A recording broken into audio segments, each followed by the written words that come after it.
Добре дошли, приключенци и бойци! Днес ще бъдете с мен, когато пристига мой приятел и последния човек, който е рисувал върху мен, заедно с майка си и с брат си при мен в Пхукет в Тайланд. Чакам ги да кацнат към 4 часа тайландско време. 5 март сме вече, почти месец по-късно. Аз през това време успях да се контузя. Една от съботите, в които тренирах сама чисто силово и кондиционно. И спуснах скок на един крак върху кутия и видях как кожата ми се навива на ръба на кутията.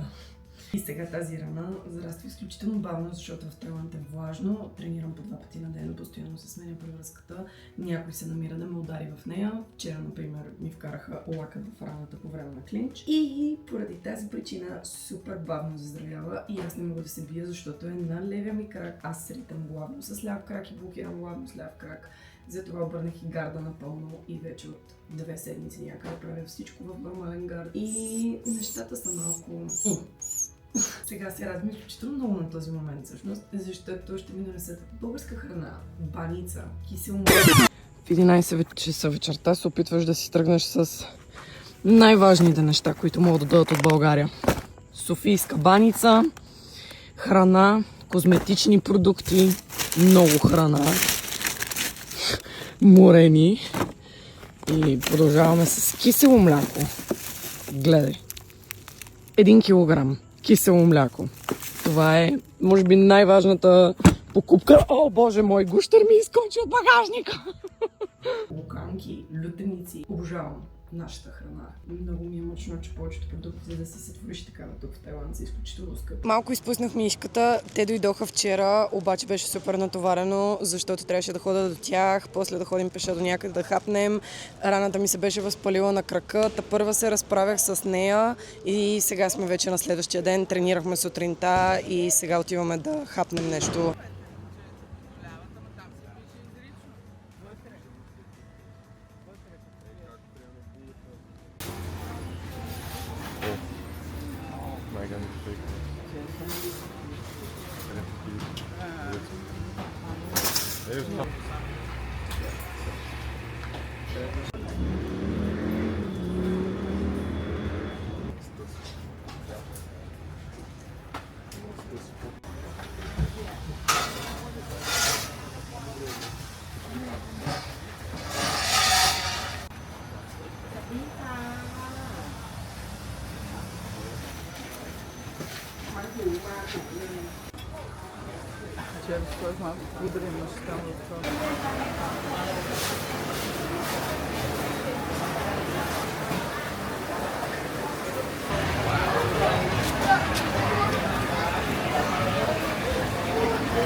Добре дошли, приключенци и бойци. Днешния влог ще бъде малко разпилян. Показвам ви мои приятели от България, когато дойдоха, какво ми донесоха. Започваме с киселото мляко. Може би това е едно от най-важните неща, най-важните елементи, които търся да ми бъдат донесени. Бързо ви разказвам, в последните няколко дни, откакто те са тук, 3 или 4, се случиха много различни тъпизми и битовизми и различни нелепи ситуации.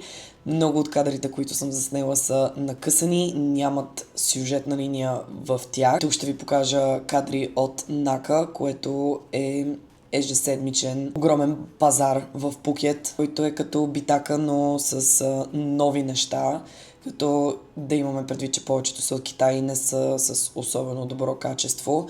Но може би това е единственото място, което е било по-така интересно за заснемане. Ето тук ще ви покажа видео с Софийска баница. Още първата вечер, когато си пренасях багажа от тяхното Airbnb към моят дом. И това е нещо, което обаче вече съм изяла, както и доста от морените. Дойде една кутия с морени. Раздадох доста от тях на моите приятели тайландци, които ги харесват. Сега ще си хапна малко кисело мляко с тайландска лъжица или азиатска, той в други азиатски страни я използват. И ще започна да ви показвам едно по едно какво дойде от България. Сега ви показвам това невероятно 1-килограмово кисело мляко, което даже има мартеничка. Да не говорим, че моите приятели дойдоха и ми закачиха мартеница. Аз съм в Тайланд на баба Марта и до мен успяха да стигнат не една, не две, 3 мартеници. Като чакам сега с вас да сложим другите две, които са в кашона с един от нещата, които дойдоха. Но нямам никакво търпение да си хапна от това краве кисело мляко, като изядох вече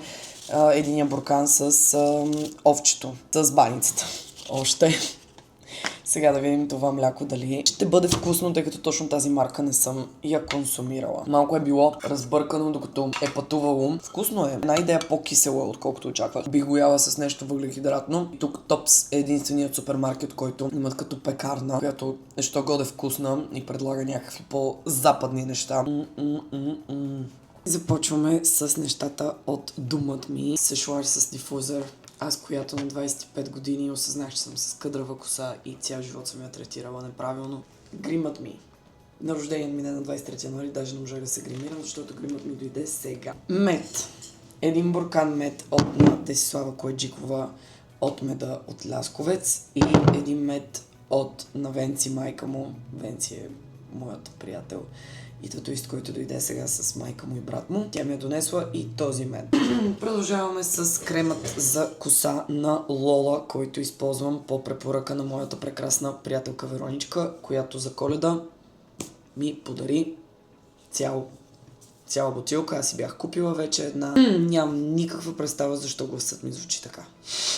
Освен баницата, която изядох още първите 2 дни, имаше и ето този пакет отново от деската Коеджикова с 1 килограм печелен прашец, тъй като аз наистина много харесвам и приемам ежедневно. Кашкавал и сирене, тук има по още един пакет. Вакуумирани, голямото кисело мляко, което ви показах. Колаген от една жена, която продава истински колаген бульон от телешки кости на пазар Герена. 2 буркана лютеница, 3 с този отзад. Бяха 3 луканки, но занесох една на треньора ми вече. В джима има също още и от морените. Също ми е изпратил и шарена сол, за да мога да си сложа върху кашкавалчето. Преминаваме към жълтият кашон от моята доставка от родината, която беше пълна с тези невероятни десерти, които ми изпрати моята приятелка, сладкарката от кюстендилският ресторант Friends, за който съм ви разказвала в мои видеа и имаме видеа и в Инстаграм на тази тема.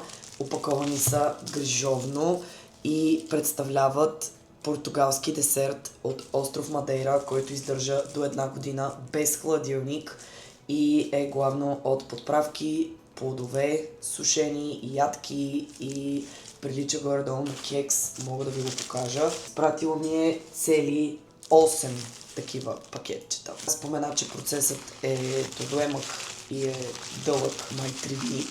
Безкрайно съм и благодарна за вниманието и за това, че отдели изобщо ресурс и време да ми изпрати нещо, което да си хапвам и да си мисля за Запада. Сашито ми е изпратил Доби, любимите ми кексчета Доби, които се откриват наистина трудно в София, не ги има навсякъде. Преминаваме към моята атопична кожа и кожа, която има някакво, доколкото разбрах, заболяване, което се предава генетично, но доколкото знам, ако просто го поддържам с измивни гелове и си хидратирам кожата също с такива гелове против като сърбеж. Мен не ме сърби толкова кожата, но става много суха и дерматоложката ми беше препоръчала на еусерини неща, които не продават в Тайланд. Исках да ми ги купят от България, но на тези са на същият принцип, имат абсолютно същите показания като за употреба.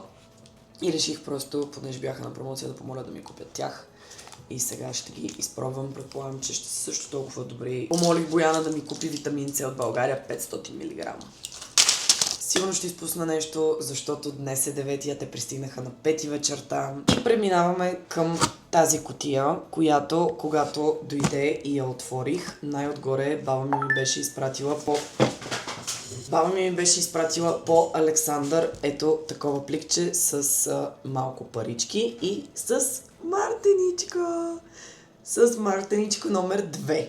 Номер 1 ми е от моите приятели, които дойдоха. Номер 3 ми е от Сашко вече, с което имам 3 мартенички, без да съм в България.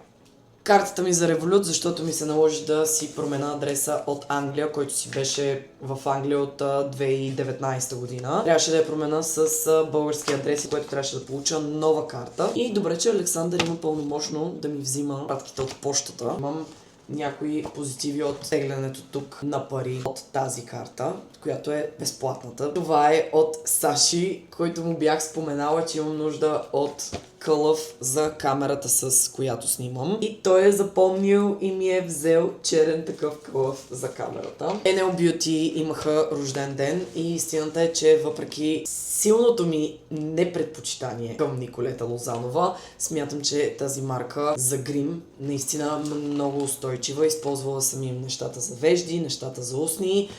Много съм доволна и въпреки, че не се гримирам тук в Тайланд, гримирам се веднъж в седмицата, най-много в неделя. Любимката ми и отзад пише Celebrating 6 years. 6 е любимото ми число. Of beauty, confidence and you. Thank you for being part of our journey. With love, Николета.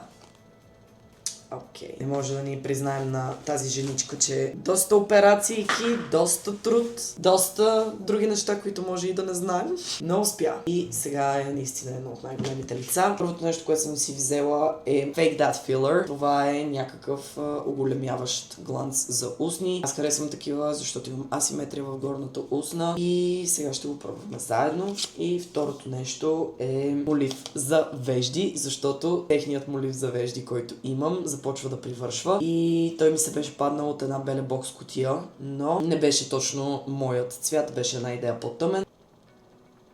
Аз не обичам лепнещи гланцове. Добре. Като за първи 10 секунди много добър перформанс. Следващото нещо е любимите ми четки за зъби.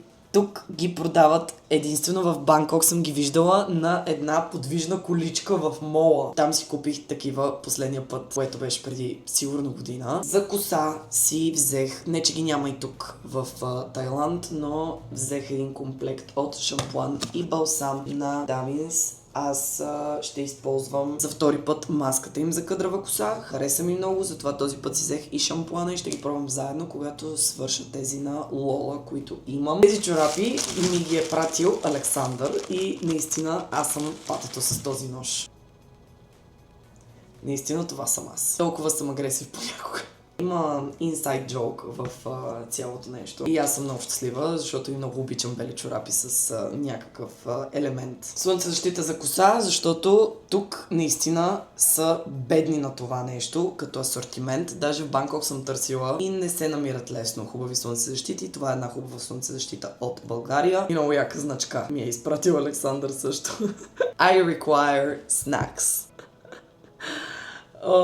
Добро утро. Отиваме да посрещаме изгрева с Венци и брат му. Часът е към 6 без малко сутринта. Изгрева е в 6:30.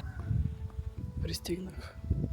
Наложи се с Венци да дойдем до плажа с ето тази измислица, която майка му трябваше да кара, но просто не се получиха нещата, защото падна горката още първия ден и капитулира от шофирането. Ето, той е опънал сергията. Аз ходих да си взема кафе от 7-Eleven, защото любимото ми място беше затворено. И сега ще гледаме този изгрев, който не се знае дали изобщо ще бъде изгрев и дали ще се покажат облаци, от облаците слънцето.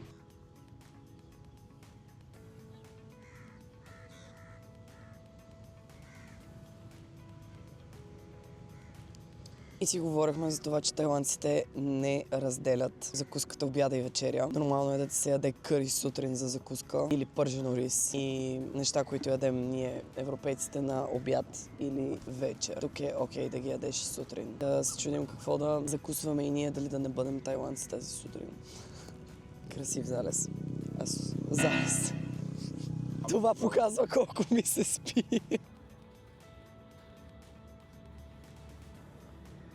Същото, което правихме вчера.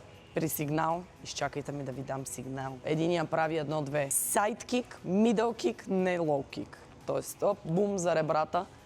1-2, сайд, другия блокира плътно. Отново рестартирате ситуацията и веднага след това започва другия. Давай. Сайд. Хубаво стъпвай настрани, за да може сайда да продължи. Айде другия. Така. Хубаво навън извади блока, за да мога да го блокираш правилно. 1, 2, бум. Спокойно. С първите 2 удара мога ги събереш така по главата. Никога не си държиш ръцете така. Защото той като те удра, ти се удряш сам.